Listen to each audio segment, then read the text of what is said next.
사랑하는 이글스필드 가족 여러분, 주님께서 새날을 주셨습니다. 오늘도 선하신 주님의 평강이 여러분 모두를 주장하시기를 소망합니다. 오늘 우리가 함께 묵상하고 나눌 말씀은 레위기 20장 17절에서 27절까지의 말씀입니다. 레위기 20장 17절에서 27절까지의 말씀입니다.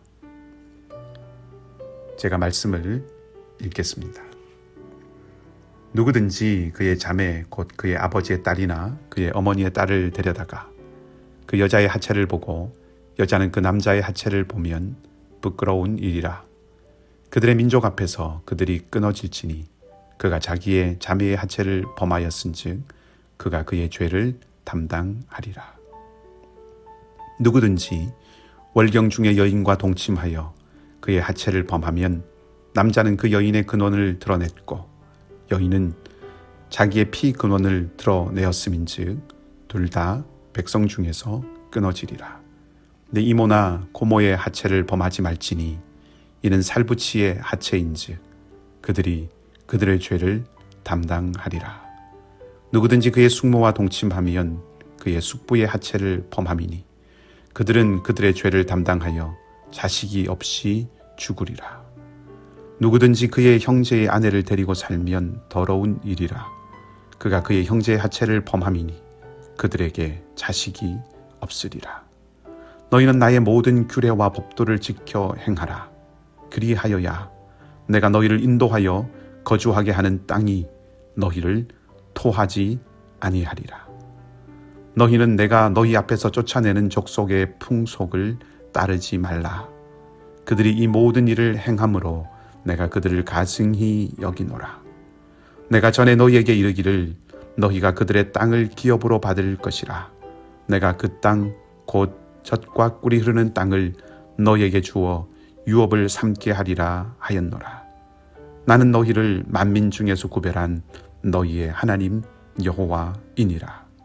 너희는 짐승이 정하고 부정함과 새가 정하고 부정함을 구별하고 내가 너희를 위하여 부정한 것으로 구별한 짐승이나 새나 땅에 기는 것들로 너희의 몸을 더럽히지 말라.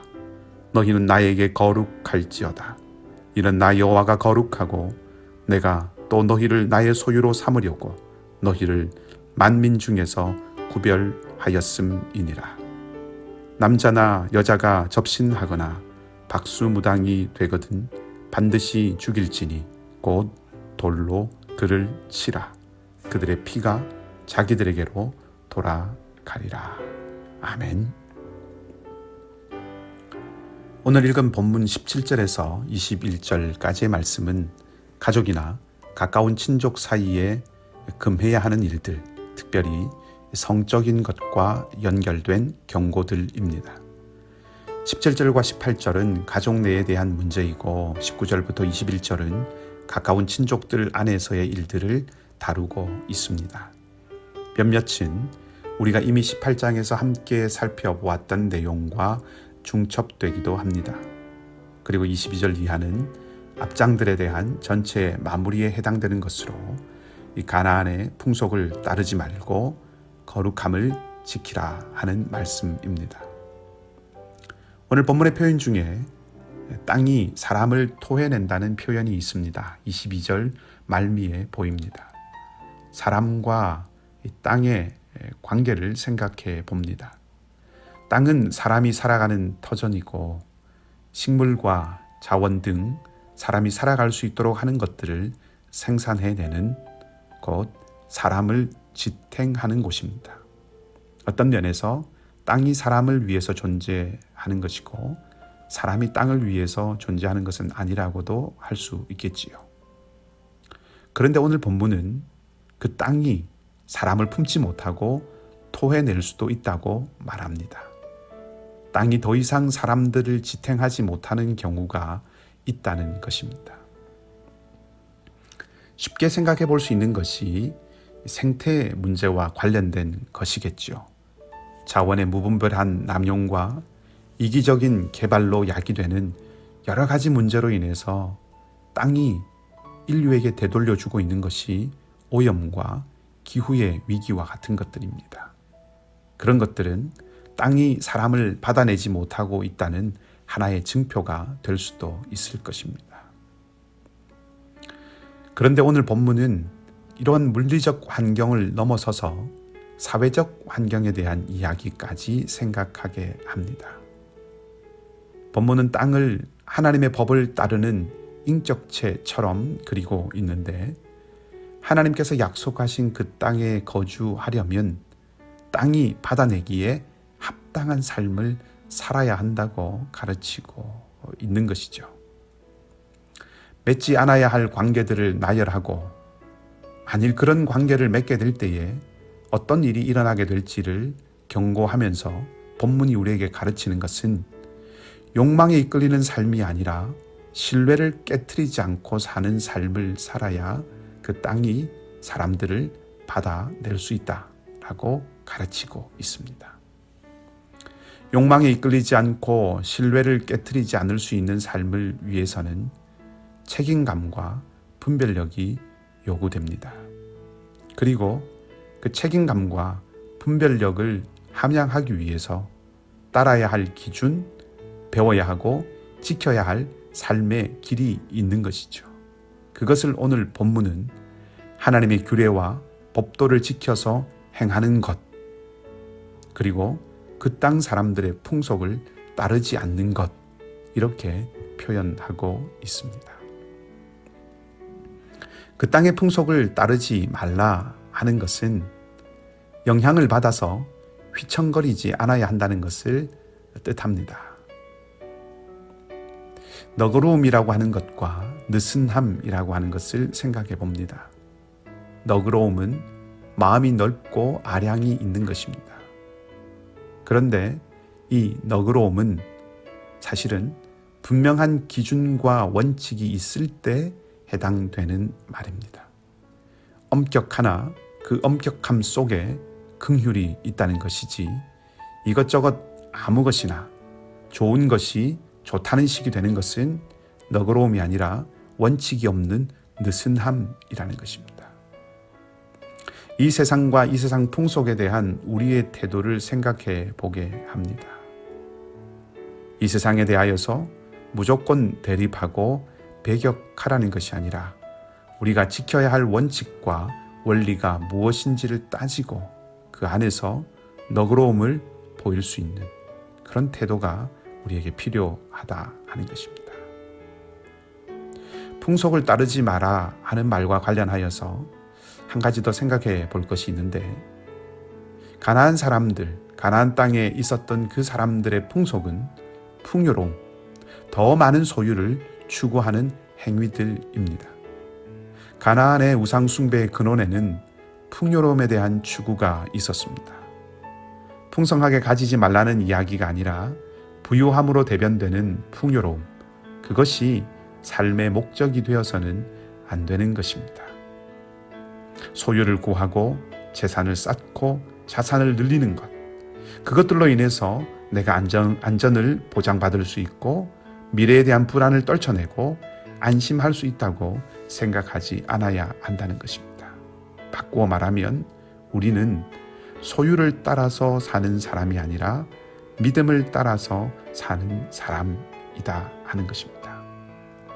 젖과 꿀이 흐르는 약속의 땅에서 참으로 참된 축복을 누리는 삶은 이 가나안의 신이었던 바알을 따르고 섬기는 풍요의 제의에 함몰된 그런 삶을 사는 것이 아니라 하나님의 법을 따르고 하나님을 추구하는 것, 그렇게 하나님을 추구할 때에야 진정 제대로 된 참된 풍요로움을 누릴 수 있다는 것을 믿고 그 하나님을 신뢰하는 삶을 살아야 한다는 것입니다. 그런 의미에서 이스라엘은 가나안 땅에서 스스로를 시험대에 올리고 있습니다. 주변의 족속들이 어떻게 살아갑니까? 바알을 섬기는 일들을 통해서 그들의 삶의 안전과 풍요를 추구합니다. 그리고 그것을 얻어가고 있습니다. 그들을 보면서 우리도 저렇게 살아야 하는 것 아닌가? 나의 이익과 유익을 구하고 더 많은 것을 소유하고 얻게 되는 것에 내 모든 역량을 모아야 하는 것 아닌가? 그 길을 버리고 하나님을 추구하고 하나님을 신뢰하고 이웃을 돌보고 약자를 생각하고 살아가는 것은 어리석고 바보 같은 길이 아닐까 하는 끊임없는 질문과 도전 속에 자기를 노출시키는 삶이죠. 그 속에서 정말로 소유가 아니라 믿음을 따르는 삶을 선택하는 지혜와 용기가 있어야 하는 것입니다. 한 가지 더 생각해 볼 것은 하나님은 이스라엘을 선택하고 구별하여 자신의 소유로 삼으셨다 하는 것입니다. 하나님은 당신의 거룩하심을 닮은 백성으로 이스라엘을 창조하시기 위해서 만민 중에서 구별하여 부르셨습니다. 구별됨, 그것이 하나님의 원하시는 바였습니다. 그냥 구별되게 따로 떼어놓은 것 아니라 그 구별됨을 통해서 온 땅, 온 세계 가운데 하나님의 다스리심, 하나님의 나라를 이루시기 위해서 이스라엘을 선택하셨고 그들을 특별히 구별되이 부르신 것이다 하는 것입니다. 구별이 목적이 아니라 구별을 통해서 이루실 하나님 나라의 목적이 있으셨다 하는 것입니다. 그 때문에 이스라엘은 강함을 추구하며 사는 그런 나라와 민족이 아니라 오늘 본문의 마지막 단락에서 말하는 것 같이 거룩, 25절의 표현을 빌자면 정함을 추구하며 사는 민족이 되어야 한다는 것입니다. 힘을 갖고 싸워서 이기는 자로 능력과 권세를 드러내며 으스대며 사는 군림하고 소유하고 지배하는 그 강자로서의 삶을 추구하는 것이 아니라 갈수록 더욱 뚜렷하게 구별되고 갈수록 더욱 또렷하게 정해지는 그런 모습을 추구하며 살아야 하는 것이죠. 약한 자를 돌아보고 이웃을 생각하고 하나님 나라의 선함을 추구하는 삶이라는 것입니다. 결국 이것이 그리스도인의 삶입니다. 너그러움과 느슨함 사이에서 확고한 엄정함이 있는 긍휼의 사람이 되고 소유가 아니라 믿음, 가지고 느려가는 그런 삶이 아니라 신뢰를 깊게 해가는 사람, 강하고 높아짐이 아니라 정하고 구별됨을 추구하는 삶, 그것이 우리의 소망과 삶의 방향이 되어야 합니다. 주님이 그렇게 사셨습니다. 그분은 한없이 자비하시고 인자하셨지만 또한 엄중하고 단호하셨습니다.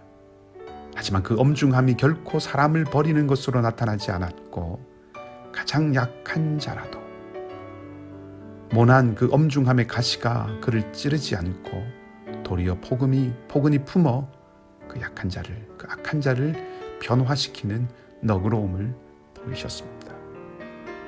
이 세상 누구보다도 부유하신 분이시지만 부유함을 드러내지 않으시고 어떤 순간에도 하나님을 신뢰하는 믿음의 깊이를 더욱 보이셨습니다.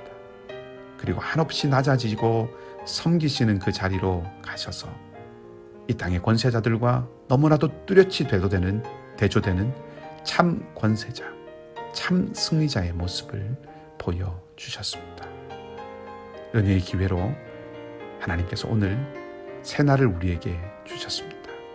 이날 이 주님의 길을 따르고 그리스도인다움을 회복하고 지켜가는 저와 우리 모두가 되기를 주님의 이름으로 축복합니다. 함께 기도하겠습니다. 연약한 심령에 힘을 주시는 자비의 하나님, 이 아침 새 은혜를 부어주시기 위해서 우리를 깨우시고 불러주셔서 감사를 드립니다. 오늘 우리의 심령이 오직 주님의 마음으로 충만하게 채워지게 하시고 하늘로부터 주시는 새 소망을 바라볼 수 있도록 하여 주시옵소서. 살아가는 삶의 순간순간들이 깨어지기 쉽고 마음을 잃기 쉬운 도전의 연속임을 기억하여 우리의 약함 때문에 지나치게 무너지지 않게 하시고 타인의 약함을 쉬 정죄하지 않게 하시며 도리어 약함을 주님 앞에 드려 주님의 강함을 누리고 의지하는 축복과 구원의 통로가 되게 하여 주시옵소서. 주님의 말씀을 붙들어 너그럽되 느슨하지 않게 하시고 세상의 부유함이 아니라 믿음으로 하나님께 대하여 부유한 삶을 택하게 하시고 강함이 아니라 정함을 이루어가게 하여 주시옵소서. 우리 중에 여전히 육신의 질병과 가족의 아픔으로 경제와 삶의 고달픔으로 주님의 구원을 갈망하는 마음마다 이 아침 찾아가셔서 힘 주시고 위로와 능력으로 함께하여 주시옵소서. 오늘도 우리와 동행하실 주님을 기대하며 좋으신 예수님의 이름으로 기도합니다. 아멘. 각자 말씀을 기억하시고 조용히 묵상하고 또 기도하시며 하루를 시작하시기 바랍니다.